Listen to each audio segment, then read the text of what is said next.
Mendengar tawaran dari si anjing, tentu saja ayam hutan menjadi gemetar. Wajahnya nampak pucat ketakutan. Dia telah menyesali apa yang tadi menjadi keinginannya. Dia sudah mendengar semuanya penjelasan dari anjing tentang apa yang terjadi di kandang itu. Ternyata sesuatu yang sangat mengerikan di balik hal-hal yang nampaknya menyenangkan. Maka dengan serta-merta dia menjawab tawaran dari anjing. Tidak. Saya tidak ingin lagi. Saya membatalkan keinginan saya untuk ikut menjadi penghuni rumah-rumah ini, anjing. Saya sangat ngeri ini, sangat takut ini. Ya, tadi saya belum tahu, saya kira di sini semuanya akan baik-baik saja, menyenangkan, nikmat, karena bisa mendapatkan makanan dengan gratis tanpa bersusah payah. Tidak, saya tidak ingin menjadi korban dari ketragisan, kesadisan di kandang ini. Maka si anjing tersenyum memandangi si ayam hutan yang jelas terlihat ketakutan. Maka dengan senyum kembali dia menawarkan pada si ayam hutan. Kenapa begitu? Kenapa cepat berubah, ayam hutan? Tadi kamu menggebu-gebu ingin menjadi bagian dari kandang ini. Kenapa sekarang tiba-tiba langsung dibatalkan? Oh ya, begini. Kalau kamu, potongan kamu nampaknya memang tidak cocok untuk tinggal di dua kandang ini. Kamu tidak cocok untuk tinggal di kandang ayam petelur. Kamu juga tidak cocok untuk tinggal di ayam pedaging. Badanmu kurus begitu, kamu makan seberapapun, saya kira tetap akan kurus, tidak cocok untuk dipelihara jadi ayam potong. Ada pilihan ketiga untuk kamu, kalau kamu mau. Kamu tidak akan disuruh bertelur, kamu juga tidak akan seperti ayam-ayam lain yang pada akhirnya akan dipotong dijadikan santapan, tapi kamu akan dipelihara menjadi ayam kesayangan dari majikan saya. Ayam hutan bingung. Lalu dia bertanya lagi, maksudmu bagaimana? Tolong dijelaskan yang sejelas-jelasnya. Wahai anjing, jangan membuat saya bingung. Begini, ayam hutan, ada pilihan ketiga untuk kamu. Melihat kamu tidak cocok dijadikan ayam petelur, tidak cocok pula dijadikan ayam pedaging, tapi kamu punya kelebihan. Kamu cantik,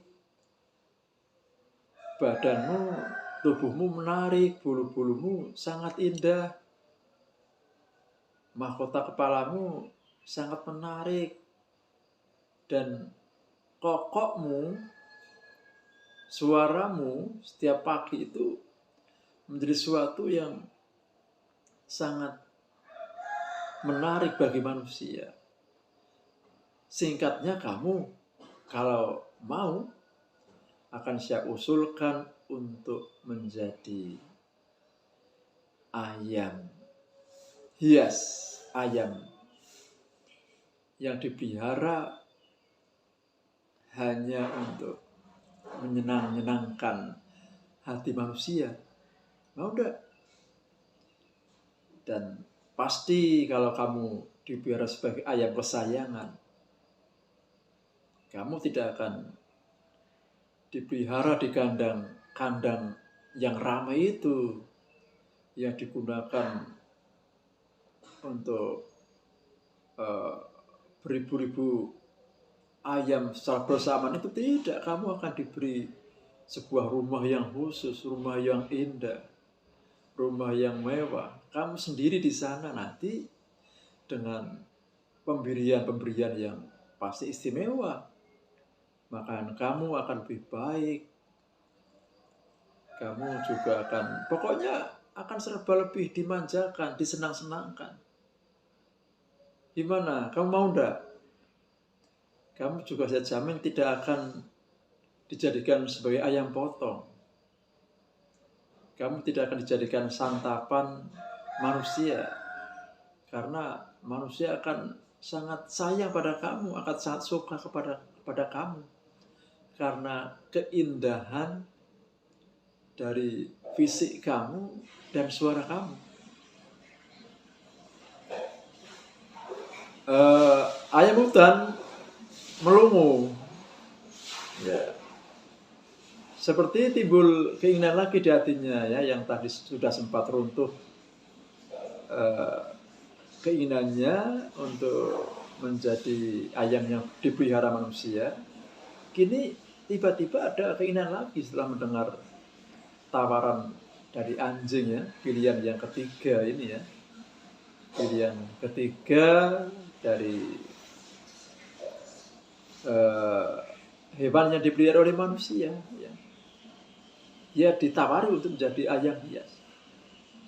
Sejenak si ayam berpikir tersenyum, sampai akhirnya dia dengan tegas menjawab, wah, tidak,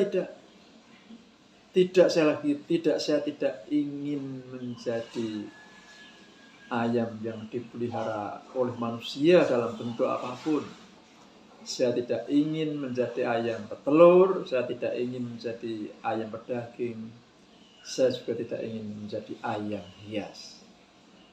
Karena saya menyadari itu semua akan mengambil kebebasan saya, kemerdekaan saya, yang pasti akan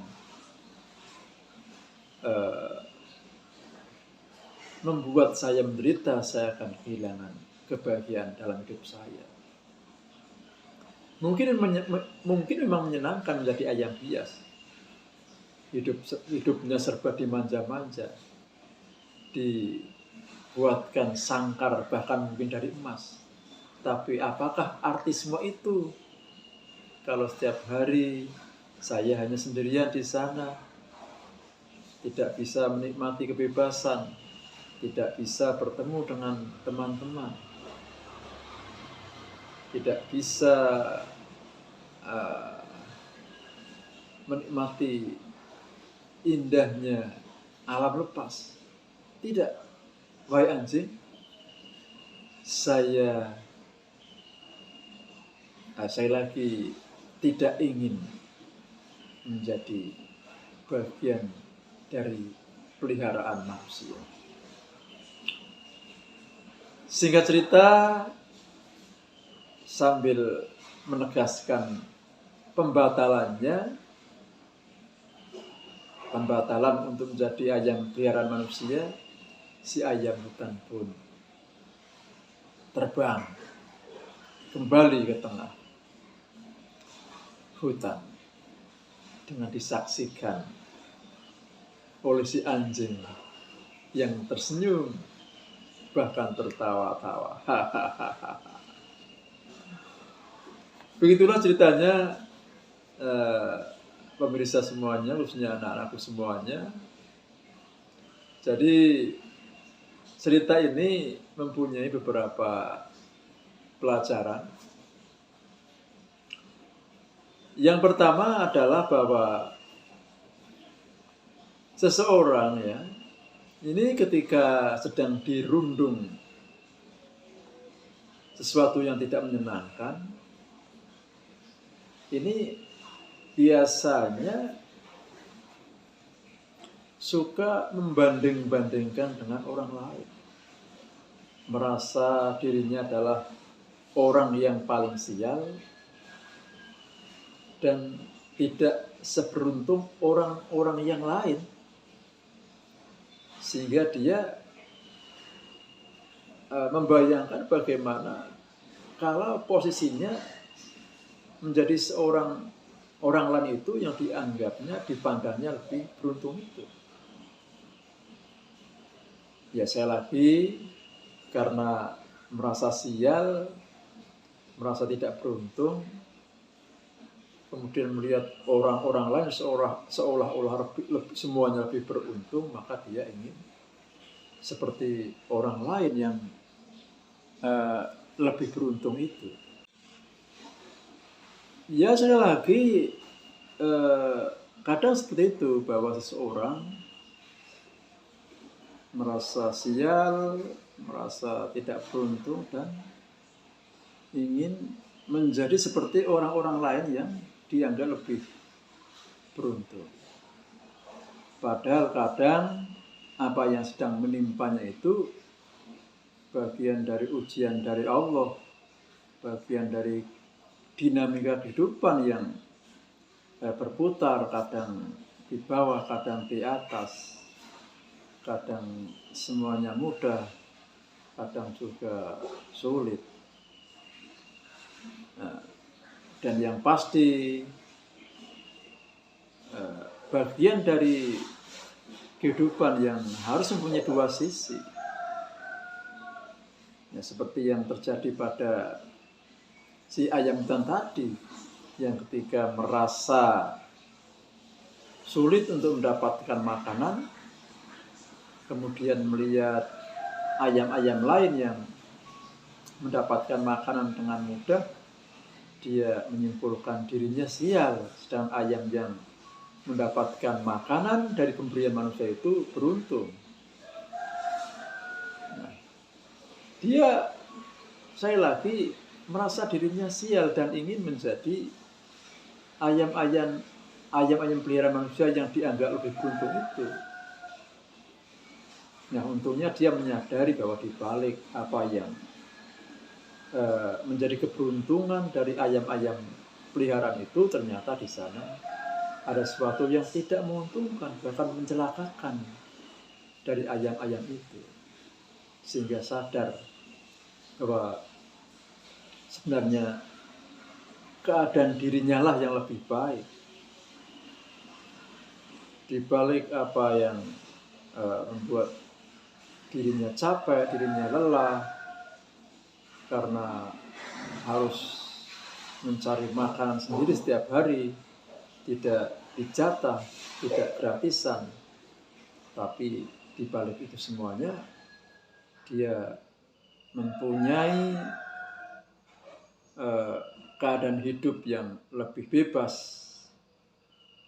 yang lebih tentu saja membawa kebahagiaan. Dan memang anak-anak semuanya, pemirsa semuanya, bahwa ini menggambarkan juga tentang bagaimana pentingnya kemandirian. Ya. Bagaimana kita harus berusaha mendidik kita menjadi jiwa-jiwa yang mandiri, orang-orang yang mandiri. Dalam hal apapun, jangan membiasakan diri tergantung pada orang lain. Ya, orang mandiri itu memang kadang ya tidak mudah. capek, sulit, suka, sedih, ya tidak ada yang menyediakan apa yang dia butuhkan. Harus berjuang sendiri, mencukupi apa yang dibutuhkan, meraih apa-apa yang diinginkan. Tapi di balik jiwa kemandirian ya, yang kadang harus diwarnai dengan perjuangan yang keras, ya, perjuangan yang tidak mudah. Tapi di sana ada keadaan yang lebih merdeka, karena orang-orang yang mandiri, ya, dengan kemerdekaannya itu tentu dia akan lebih mampu untuk mengatur dirinya sendiri, mengontrol dirinya sendiri, membuat bagaimana dirinya sendiri, ya, sehingga akan lebih bisa menentukan nasibnya sendiri, membuat bagaimana kehidupannya lebih terasa nikmat dan bahagia. Beda dengan orang-orang yang tidak mandiri, terikat dengan orang lain, ya, artinya kehidupannya misalkan sudah tergantung dengan orang lain, ya mungkin dalam satu sisi mungkin menjadi mudah, enak, karena misalkan tadi ya, dalam cerita itu si ayam peliharaan manusia yang hidupnya sudah tergantung dengan manusia, ya, dalam hal masalah makanannya dia sudah selalu tersedia dengan gratis, tidak usah berusaha payah, ya, tapi dia menjadi tidak mandiri lagi karena sudah terbiasa dijatah oleh manusia. Ketika dilepas ke alam pun kemungkinan besar si ayam peliharaan manusia sudah tidak begitu mampu untuk mencari makanannya sendiri. Dia mungkin pada akhirnya akan mati kelaparan, tidak terbiasa berjuang di tengah alam. Ya, sama dengan manusia ketika sudah tidak ada kemandirian dalam dirinya, ya barangkali hidupnya sudah menjadi tergantung pada orang-orang yang menyuplai kebutuhan-kebutuhannya, maka dengan sendirinya dia mempunyai potensi untuk diatur, diikat, ya, dikendalikan, dikuasai, bahkan ujung-ujungnya dimanfaatkan. Dan yang lebih tragis lagi, pada ujung-ujungnya mempunyai potensi untuk dikorbankan lagi dan terbinasakan. Na'udzubillah min dzalik. Pada akhirnya bisa semuanya, teman-teman semuanya, marilah kita berusaha. Pertama, kita belajar menjadi manusia-manusia yang tegar, yang selalu bersyukur, jangan mudah menilai diri kita dalam kacamata yang negatif, dalam keadaan apapun, dalam susah apapun, dalam seburuk apapun kondisi kita tetap optimis bahwa di balik apapun yang sekilas nampak kurang menguntungkan dari kita, insya Allah di sana sebenarnya ada hal-hal yang positif, hal-hal yang bisa kita maksimalkan untuk kebaikan hidup kita. Ya, seperti yang selalu kita dengar, ya, kita baca dalam ajaran agama Islam, ya, dalam surat Al-Insyirah itu kan, di mana Allah sudah berfirman bahwa di balik setiap kesulitan pasti ada kemudahan. Inna ma'al usri yusra, ya, di balik kesulitan di sana akan ada kemudahan.